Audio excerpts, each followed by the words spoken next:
Cool it down. Let's make it our business. A climate podcast that's about innovators, change makers, and entrepreneurs who are taking actions, creating solutions, and inspiring many. This podcast is supported by US Department of State, created by BBC Media Action, India. Hey, have you ever been trapped by the box that never ends? That's right, you know the one. You tear through one layer only to find another and then another. And by the time you finally reach your actual product, you are buried knee-deep in plastic, foam and cardboard. Imagine a world where packages don't come with their own landfill. That's right, a package that's as kind to the planet as it is to you. Makes complete business sense, isn't it? Welcome back to Cool It Down, where we explore the stories that help us live lighter on the planet. Today we are unboxing the world of sustainable packaging with two extraordinary guests, Rishika Reddy, founder of The Mend, and Kirtiraj Gaikwad, associate professor at the Department of Paper Technology, IIT Roorkee. Rishika has been pushing the boundaries of how we think about packaging, from reducing waste to reimagining materials, all while keeping it accessible and beautiful. We'll talk about her journey, the challenges she's faced, and the innovative strides she's made toward making our everyday consumption a little more planet-friendly. Welcome to Cool It Down, Rishika. Thank you so much, Saima. It's a pleasure to be here and to be in association with you guys. It's always fantastic to be able to reach as many people as we can. Rishika, the Mend started during the pandemic when we all found ourselves surrounded by excessive packaging, especially with home deliveries. What was the turning point for you when you realized this has to change? How did that insight turn into a business idea? Awesome. So I'm sure, we were all super aware of how the pandemic was for all of us, right? It was just to be in survival mode and do the most that we could in terms of, making sure that everyday essentials were delivered to us. We sort of had access to everything that we really needed. I know there was, a couple of social media posts going around about how the affluent couldn't get access to the kind of cheeses that they wanted at home and things like that. So that sort of was, I guess, the reality that a lot of us were living in, where everything that we would want or need would just come to our homes. And, we sort of saw all of this packaging waste pile up outside our apartment buildings, outside our homes, in communities, with no real kind of purpose as to why there was so much waste and, kind of what the solution could be to avoid it or take a kind of different direction in terms of what would you do, right? You had to get your stuff delivered to you. And what we kind of realized in the process was that all these companies would have really beautiful packaging, that was super well done, so thought of, but it would all just end up in the trash. So that was where the kind of inception for The Mend began, where we realized that this, there was a lot of people that were doing fantastic things with packaging, but not thinking about the entire value chain as a whole, as in where does that packaging go once it's served its purpose.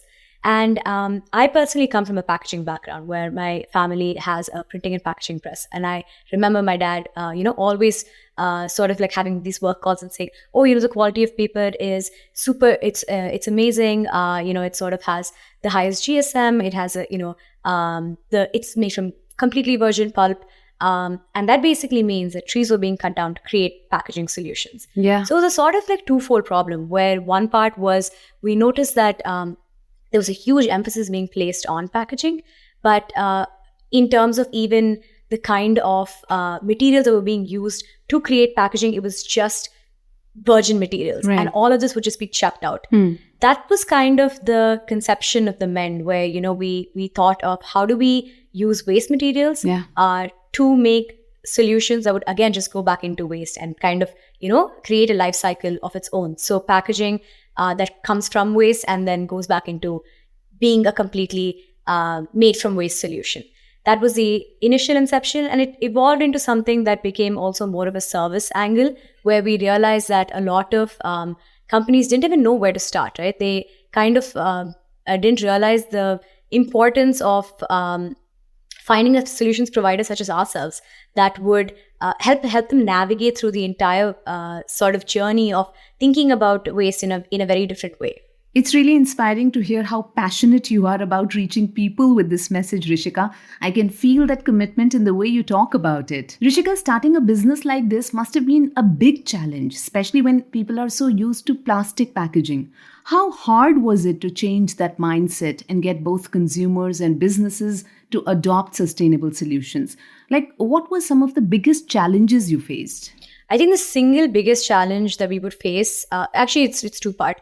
One was just that people couldn't understand that sustainable packaging could also be beautiful and aesthetic. Right. They just kind of thought it would have to be that boring brown box that couldn't be, visualized in any other manner. And that was one of the biggest myths that we tried to break at the very beginning. And the way that we did that was in a slightly creative route, where we made our social media presence and our sort of outreach and everything, that the way that we present ourselves would be super colorful, poppy, and a little bit quirky. Wow. So that kind of, I think we made inroads in terms of trying to transform what the general, perception of sustainable packaging kind of looked and felt like.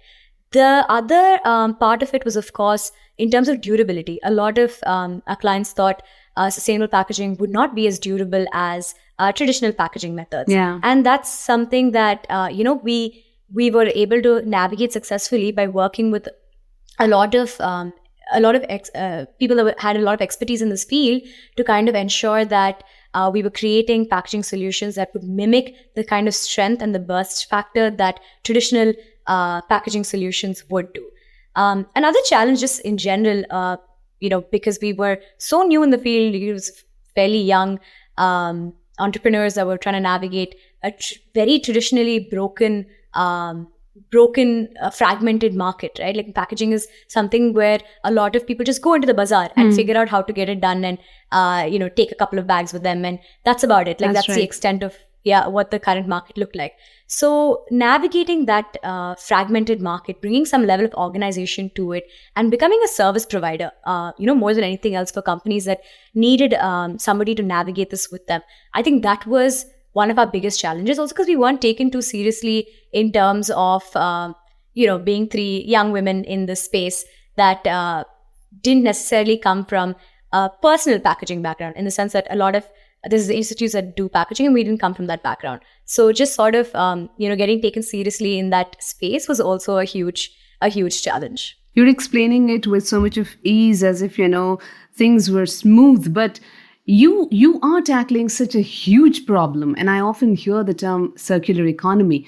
Can you explain how the MEND fits into that model? And how does sustainable packaging contribute to a broader solution for sustainability? I think the biggest thing that a lot of companies face is that they try to do they try to take circular initiatives, but it's so difficult because of the fragmentation that exists within our entire country, I would say, right? There are you cannot say there are equal sort of inputs and outputs that are equalized. What I mean by that is, as a company, if you are producing X amount of plastic waste, right? There has been a recent guideline that has said that you have to recycle an equivalent amount of that plastic waste. Yeah. That's called extended producer's responsibility, and that's sort of a huge initiative that's been pushed down by a lot of these companies now.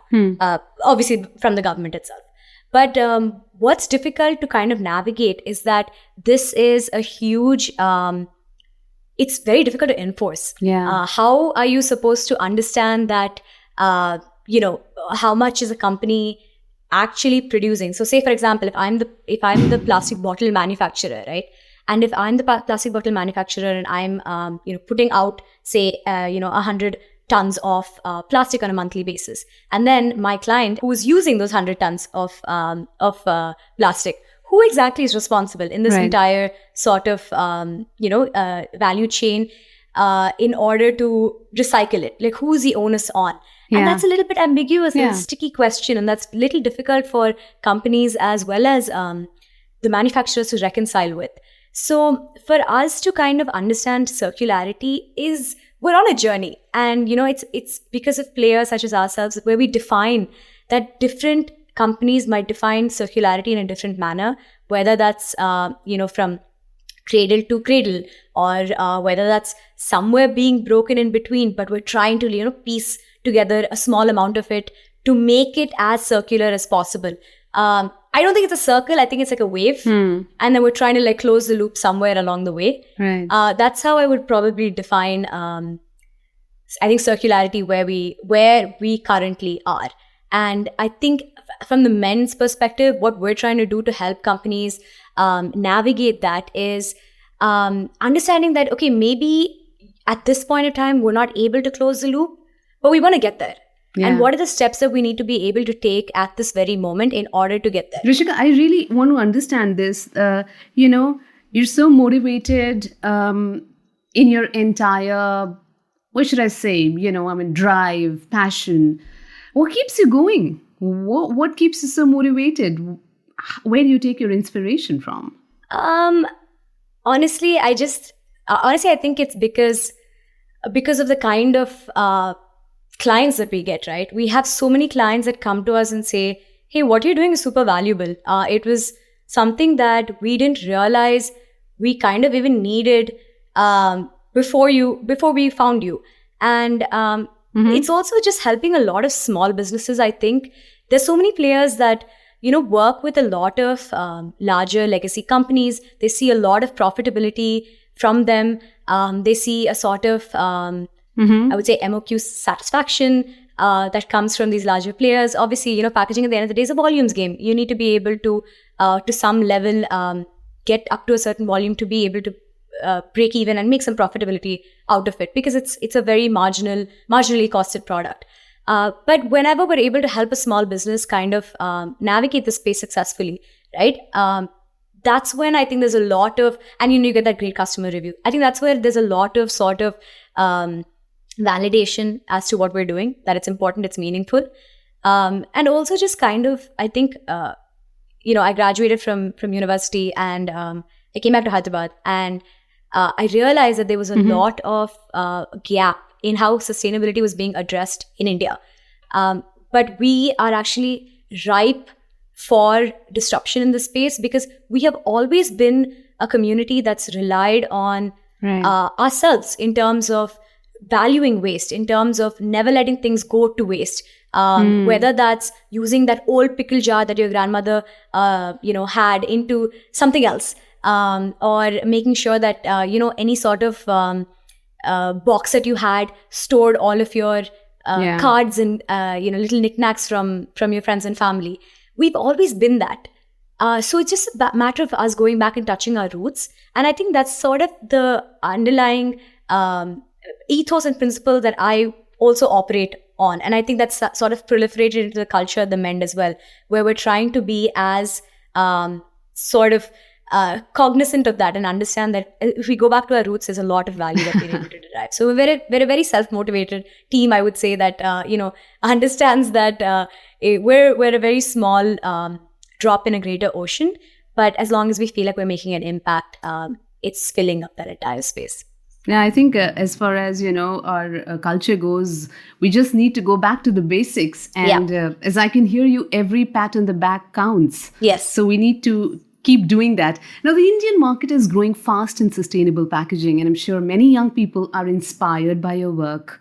What advice would you give to someone wanting to start a business in this field? How can they balance their environmental passion with building a profitable business? Because that's important, right? Absolutely. And that's something that, we were like 24 when we started the Mend. And, at that point, we didn't have a lot of mentorship or guidance in the space. Neither did we kind of understand how to even go about building the business, right? There's so many things that we learned from over the years that could have been kind of extrapolated and escalated at a very nascent stage. So I would say to young entrepreneurs, whether they're pursuing a business in sustainability or not, it's to find mentorship. It's to find the right sort of cohort of people that can help support you and maybe accelerate some of those initial sort of mistakes that any entrepreneur, any founder makes. I think the second thing also is that we're typically taught that sustainability and profitability are mutually exclusive, which they're not. Sustainability is defined in many, many, many different ways. It's about finding what a client is willing to pay for that is not mandated by, say, like, some other overarching power. I think that's when you realize that there's some sort of a profitable business model, and then work backwards. Find your clients before you launch. Survey them. Understand from them what it is that they're looking for. Do a couple of projections. Understand what you need to be making in year 1, year 2, year 5, and have a very clear vision in terms of what your end goal looks like. Now, whether that's abating a carbon footprint, or making sure that you're servicing 100 clients, or whatever it might be. And that goal can keep changing. It's not that anything is hard and fast, in terms of what, as a business model evolves, obviously your thought process also evolves. Right. But I just think it's also about saying no to the naysayers. There's a lot of naysayers that come along the way that kind of, knock you down a little bit. But there are so many successful businesses that are doing such amazing work in the same space. There are so many venture capital funds that are willing to put money behind founders and entrepreneurs that have a very clear idea of what they want to achieve. I think as long as you have that sort of clarity and you're building your business model without compromising on that clarity, there's a lot to be gained. It's important to begin. And that's where I think, the very first step is going to chart out all the rest of the steps. Rishika, let's now talk to me as an individual. Packaging is designed to make life easier, but with the environmental crisis we're facing, how do we balance convenience and sustainability? What can individuals like us do to help? And actually, I think it's all about making that small change, Saima, in your own houses. Like, that's the most important thing that I feel, is something that we need to be focused on. For example, this is not even related to packaging, but just to kind of say that everybody counts. Yeah. I come from a hardcore non-vegetarian household, and I gave up red meat 4 years ago, and my entire family was like, "Why are you doing that?" And I said, I kind of becoming a little bit more conscious about my environmental footprint. It's something that I just want to be more conscious about. And they were like, "What will one person do? How does that really matter? If just you are becoming, you're giving up red meat, the rest of our house is still eating." But it's about your personal record. It's about what you have done as an individual to contribute to the greater, whatever your personal good is, right? That's well said. And that's the same way that I think about packaging as well. It's about every single house that takes a pledge towards saying, "Hey, you know what? We're actually going to segregate our waste at source. We're going to have 3 different bins. And one bin is going to be just for our food waste, one bin is going to be for all dry waste, and one bin is going to be for wet waste that is not food related." And just doing that already has such a huge impact in our entire packaging chain. Because the biggest reason why we're not able to recycle packaging further is because it's contaminated. It is either contaminated amongst other packaging, which basically means that it cannot be it cannot be diversified further, or it either becomes wet, or it just sort of becomes unusable for the recycler at the end. So Rishika clearly is saying, do your bit, don't forget about the rest, think about the rest, and do your bit again. Thank you so much, Rishika, for sharing your insight and experiences. It's inspiring to hear about the work you're doing to make packaging better for the planet while keeping it practical for all of us. And of course, to our listeners, remember that every small change counts and we need to pledge to cool it down. Thank you so much, Rishika. Thank you so much, Sam. It was so great speaking with you. It's incredible to hear about how businesses like The Mend are pushing for change on the ground. But what does it take to create these innovative materials and make them available at scale? To dive deeper into the science behind sustainable packaging, let's talk to Dr. Gaikwad, an expert in packaging technology who's been working on some of the latest breakthroughs. Thank you so much, Dr. Gaikwad, for joining us today. Thank you. Thank you for having me here. Dr. Gaikwad, can you explain how traditional packaging materials are harming the environment and contributing to climate change? And what is happening that we might not be aware of? Well, the era is the packaging era. And packaging is the one thing which we commonly utilize for different application. Without packaging, we believe that the package or the product is not that safe. So whatever the packaging material we are using to manufacture the package, around 70% we are utilizing the plastic because of obviously the cost and the strength, everything. There are a number of factors are there. Convenience. Exactly. But the problem is like India is a developing country and the cost is very important. So that is the primary reason why we are utilizing the plastic as a packaging material. Whenever we order from the any e-commerce company, our target is the product, and when we get the product, the package immediately become the trash. So day by day we are generating tons of plastic waste in terms of packaging waste. So now the problem is because most of the packaging material is made from the plastic. So the plastic has very significant carbon footprint, right from the extraction, production, and the disposal.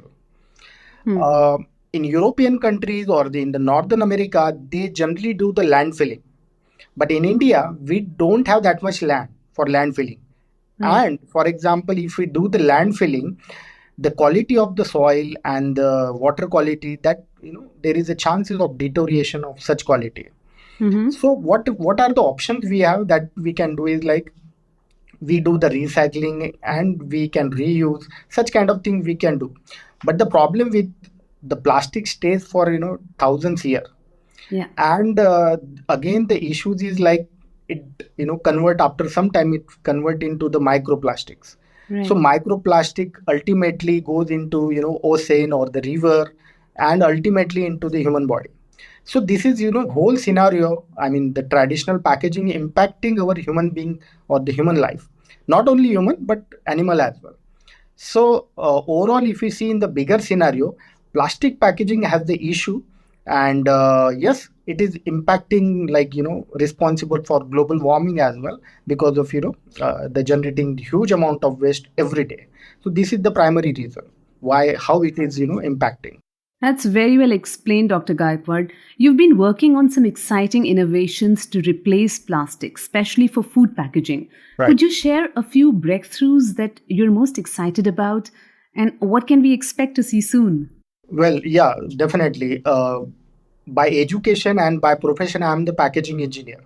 And when I joined IIT Roorkee as a packaging professional and the faculty of the packaging, my first project was the development of pine needle based paper packaging, which is substitute for the traditional paper based packaging.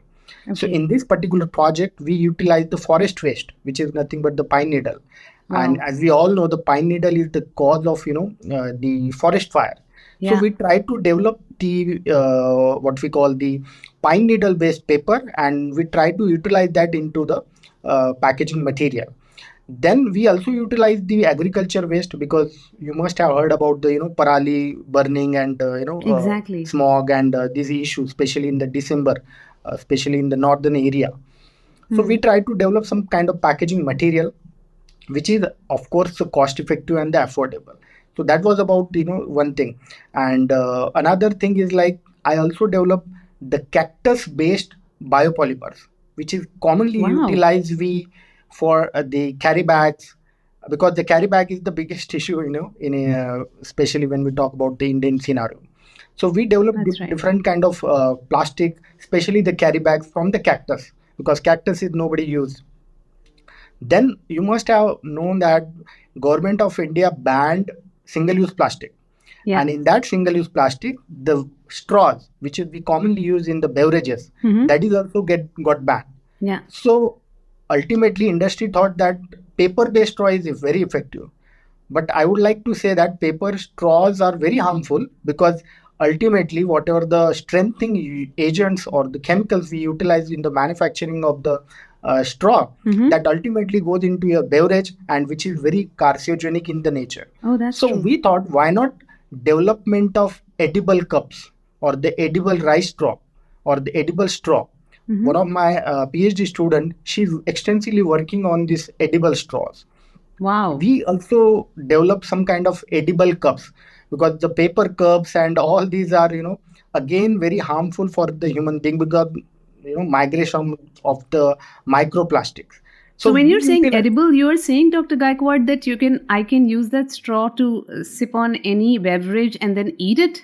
Exactly. That's true. Wow. After the drinking, like for example, if you are having any kind of mango juice, after the drinking of that juice, you can have it that the rice straw. Sorry, waste what we call the straws from the millets. And the last year was the millet years. So we utilized the millets for the as a main ingredient in the manufacturing of this kind of straws. And we also developed different kind of edible ink, so that there is no burden on the environment or something. So whatever the material we produce, that we can easily eat after finishing the product. So there are a number of project which I am working especially in terms of sustainable packaging. And they all sound so interesting. I can almost see, reels coming up saying that, I just had pasta in this plate and then they're eating up the Exactly. plate as well. Right. That's so cool. But I want to come back to that point where you said, because I belong to North India, and this parali burning, stubble burning is an issue every year. Right. As a citizen, I keep thinking, what is it that can be done? Now, today you're talking about how we can turn parali waste into a packaging material or something. So you're saying that's possible. Have you proposed this idea to the governments who can take it forward and, Yes. In fact, the project which I'm developing, the packaging material from the parali and the other agriculture waste, which is sponsored by the Department of Science and Technology, Government of India. Okay. All right. So that's amazing. So we are thinking on those lines. That's very, very hopeful. Dr. Gaikwad, packaging is often about convenience. I mean, we talk about plastic packaging. I think it's a great hit because it's very convenient. It's very durable. Right. How do we balance that with the need for sustainability? Right. So as we all know that packaging is all about the convenience and the containment. Yeah. Only convenience cannot, enough, because containment is very important. There is a misconcept that sustainable packaging do not have the convenience. Of course, it has. The first thing we need to understand, and the designer or the manufacturer should understand, that we should rethink about the material. Mm-hmm. We should rethink about the designing of the project, the packages. Mm-hmm. Otherwise, we can utilize number of plastic waste, or we can generate the number of plastic waste in that term. So for example, refilling or reusing the product, or especially when we talk about the detergent soaps or the hand wash, we generally utilize this concept refilling. And if you visit any kind of Northern America or the European countries, the concept is really good, like refilling of shampoo bottles, refilling of your hand wash. So this kind of concept should adopt, so that convenience also will be there, and we should take one step toward the sustainable packaging. Plus there are number of technologies, for example, the returnable packaging technology.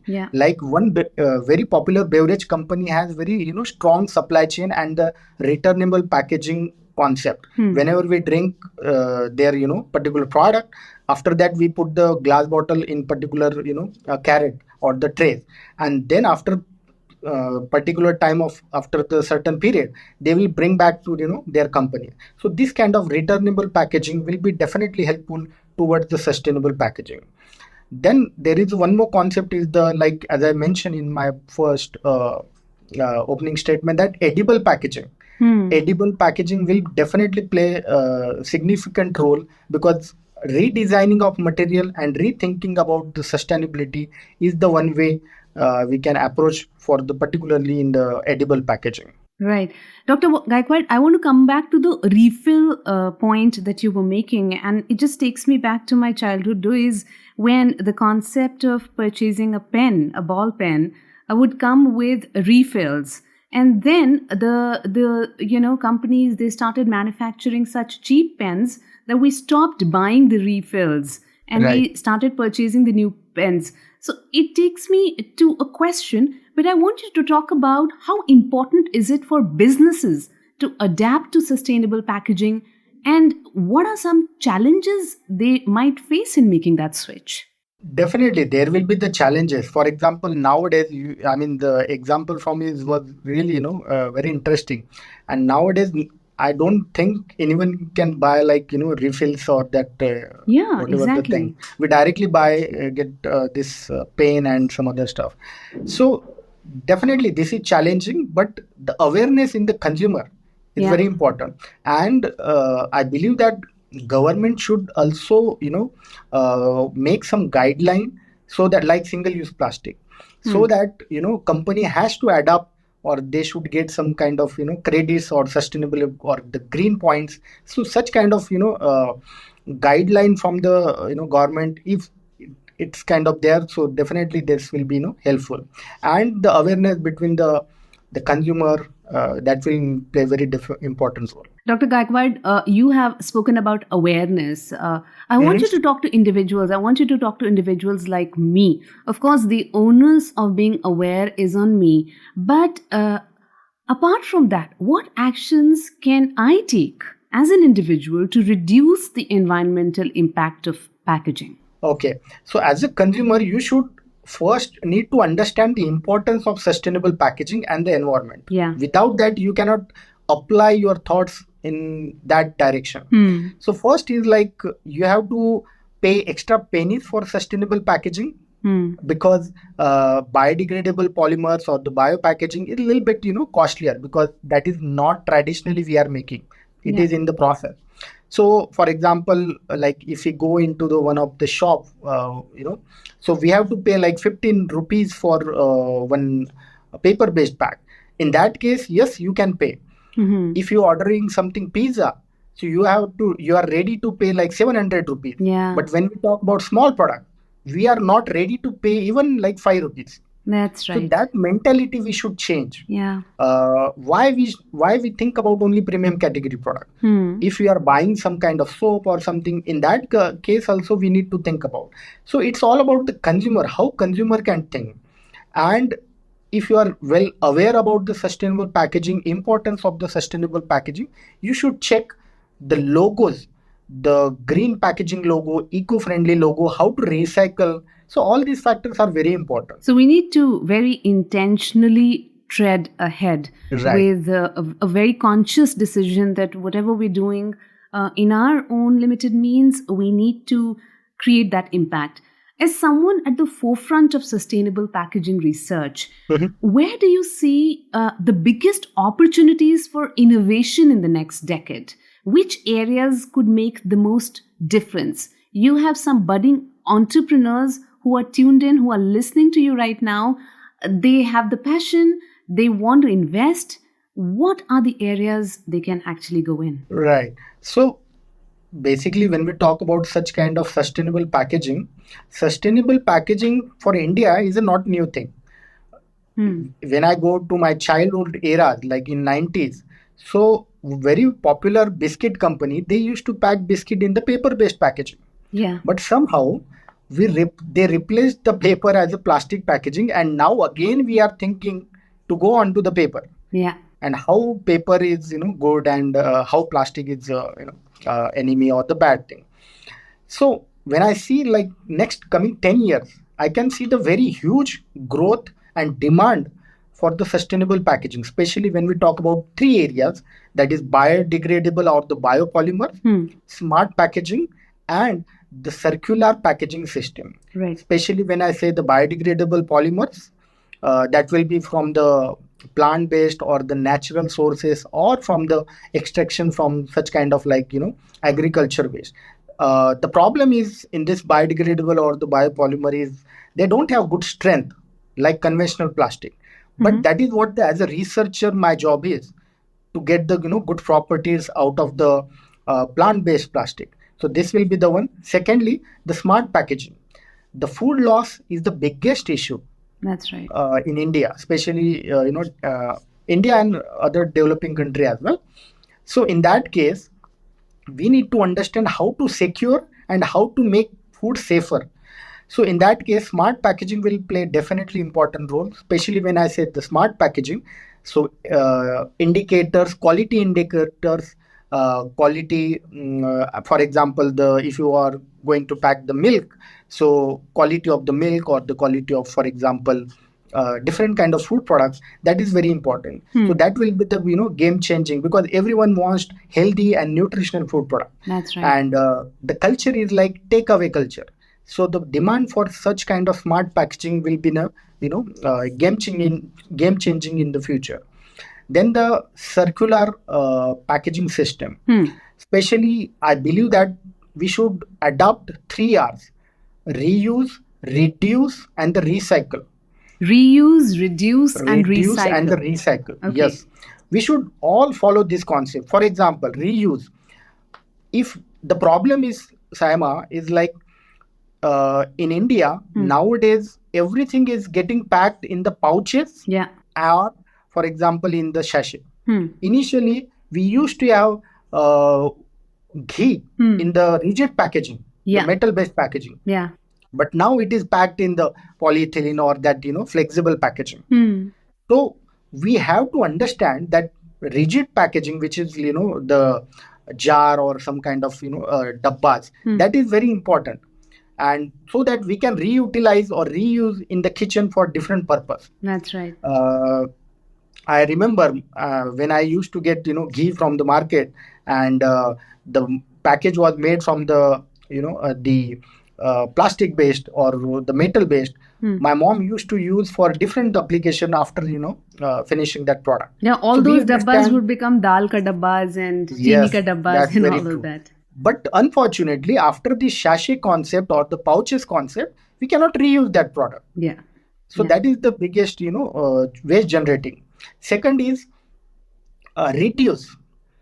I would give you one example. You will be surprised. I ordered one shirt from very popular site, and I saw that my shirt was wrapped in the bubble wrap, and then again the cardboard was there. So I was like, why shirts need any bubble wrap? There was no glass product. Exactly. So we need to understand why we are utilizing so much material in the packaging. There should be redesign and right packaging, so that not excessive amount of material that we can utilize. So this kind of approach, that is reduction of reducing the material, that is also very important. Plus, when we talk about carrying any the fabric or textile based carry bag, these are again small things but very impactful. Yeah. Consumers should adopt whatever we used to do in the 90s. That should again we think about. And there is I know there is a society pressure about your image and all, but I think we should forget about this. And at the end of the day, that will be become popular, the culture. Then the third one is the what we call the recycling. Yeah.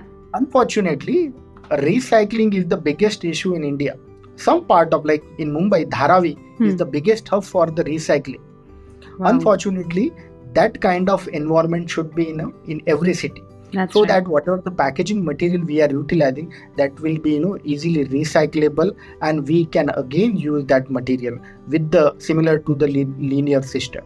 So these are the three areas where we can utilize all this kind of concept, and we can think about the sustainable packaging. So brilliant. We have a common goal of saving our planet. We need to hold each other's hand and tread along.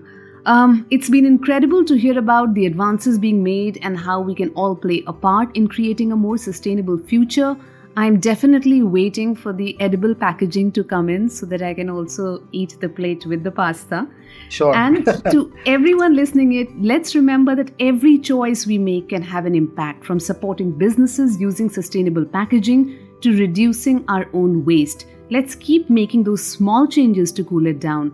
It's been a pleasure to speak to you, Dr. Gaikwad, and thank you for sharing your expertise with us today.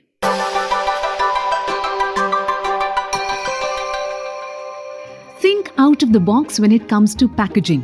Make conscious choices. Segregate your packaging waste. Don't let it get soiled or contaminated so that they can be recycled. Hello, entrepreneurs. Hope you've bagged few ideas. It's worth making it your business.